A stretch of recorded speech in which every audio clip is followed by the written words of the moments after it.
remanger sans dépenser plus, il faut simplement faire attention à s'approvisionner localement. Déjà, c'est important parce qu'on élimine tous les frais de transport. En produits frais, on élimine tous les frais de transformation. Et puis enfin, revoir l'équilibre alimentaire de ses repas, s'y pencher un petit peu. En prenant des produits bio très nutritifs, on a besoin de moins manger. On peut prendre aussi des choses qui calment la satiété, comme les légumineuses.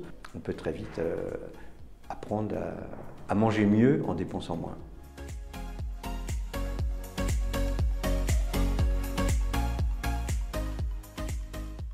Les émissions de gaz à effet de serre de l'agriculture française, c'est 20%.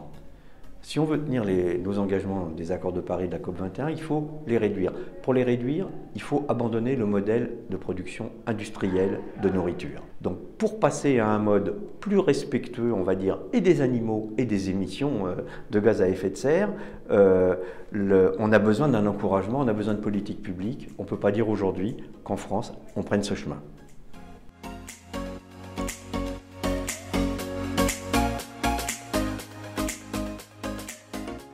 On est la première puissance agricole de l'Europe, devant l'Allemagne, et nous ne sommes pas les premiers en agroécologie ou en transition alimentaire plus respectueuse et de l'environnement, et des animaux et des hommes.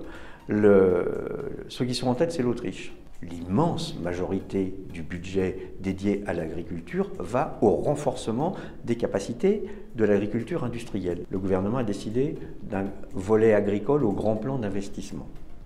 Ce volet comporte 5 milliards sur 5 ans, 1 milliard par an.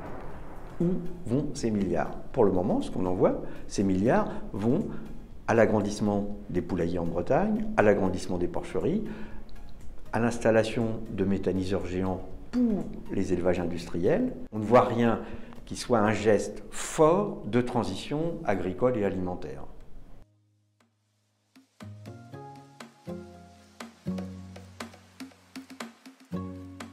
D'abord, c'est favoriser l'installation de jeunes agriculteurs.